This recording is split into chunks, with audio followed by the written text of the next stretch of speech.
All right, let's get into it. Today, we're going to break down the three biggest names in project management: Waterfall, Agile, and Hybrid. We're going to look at the playbooks that teams use to turn what can be chaotic ideas into really successful projects.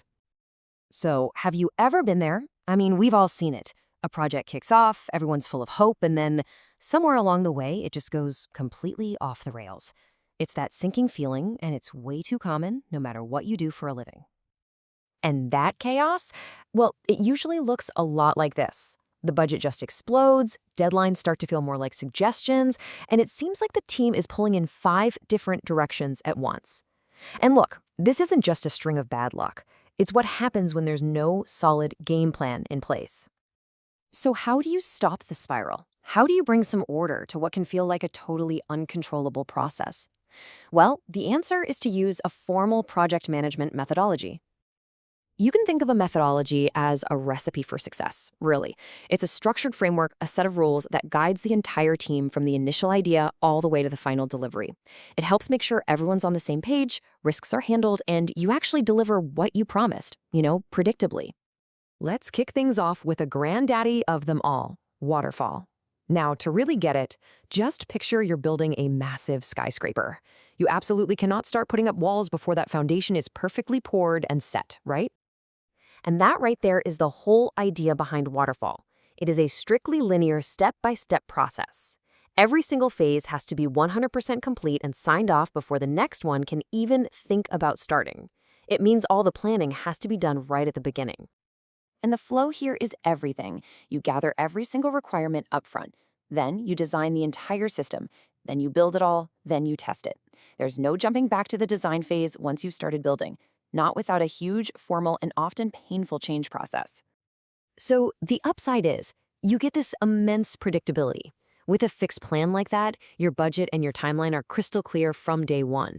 But, and this is the big but, its greatest strength is also its biggest weakness. It's incredibly rigid. If customer needs change halfway through, it is so difficult and expensive to adopt. And what if you find a huge flaw during testing? You might have to go all the way back to square one, costing you months of work. Now, that exact rigidity led to a complete revolution, especially in the fast-moving world of software. So enter Agile. This time, forget the skyscraper. I want you to think about building a mobile app where user feedback is constant and new features need to evolve like yesterday. Agile basically flips Waterfall on its head. It's an adaptive approach that doesn't just tolerate change, it expects and welcomes it.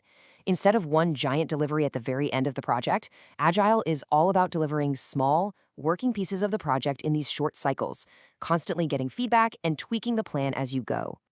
And this really gets to the heart of the philosophical shift. The Agile Manifesto itself says that while following a plan is valuable, being able to respond to change is more valuable. It's all about being nimble and quick on your feet. The benefits are pretty obvious. You get a product to your customers faster, and it's much more likely to be what they actually want. But all that flexibility comes with a trade-off.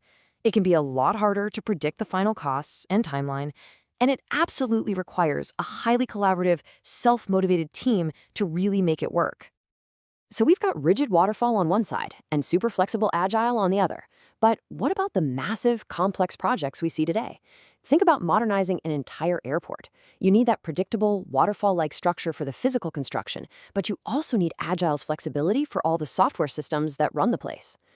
And this is exactly where hybrid comes into play. It's not some new, single method. It's really a practical approach that blends the best of both worlds.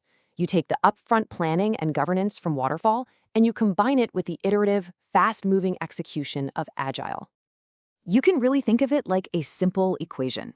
You get the high-level predictability that executives and stakeholders love, and you pair it with the on-the-ground flexibility that development teams need to actually innovate and respond to what's happening.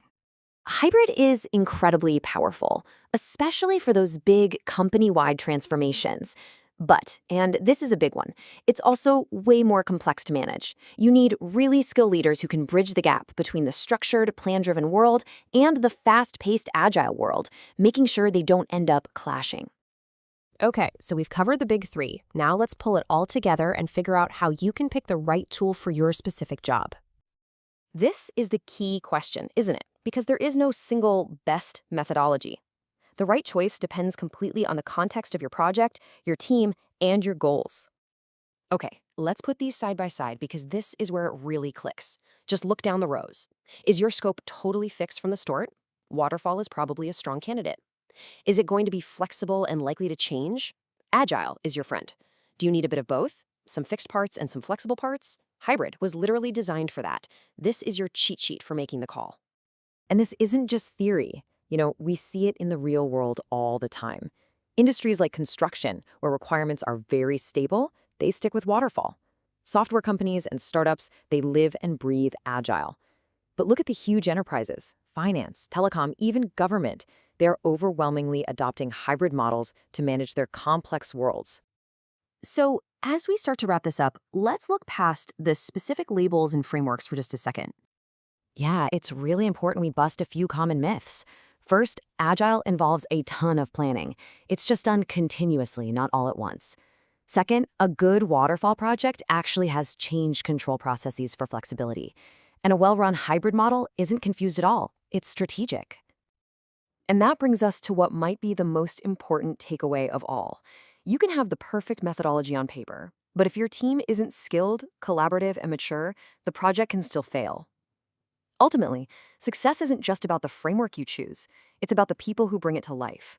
So the real question isn't just which method is best, it's is my team ready for it?